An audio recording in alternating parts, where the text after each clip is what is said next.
Salam olsun əziz dostlar. Bu gün də sizə maraqlı bir şey öyrədəcəm.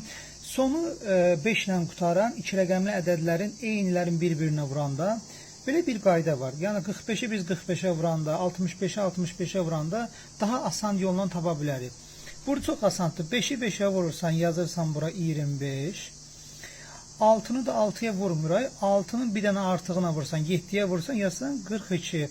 Artıq cavabımız tapılır 4225. Gəlin burada yoxlayaq. 5'i 5'e vururuq, yazırıq 25.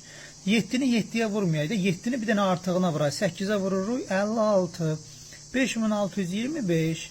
Məsələn 45'i 45'e vurmaq lazımdır. 5'i 5'e vurur, bura yazırıq 25. 4'ün də bir dənə artığı neçə edir? 5. 4'ü də 5'e vururuq 20. Yəni istədiyiniz kalkulyatorla da yoxlaya bilərsiniz. Məsələn 95 vurursun 95. 5'i 5'e vurursan 25. 9'u da bir dənə artığına vurursan 10'a eləyir neçə? 90.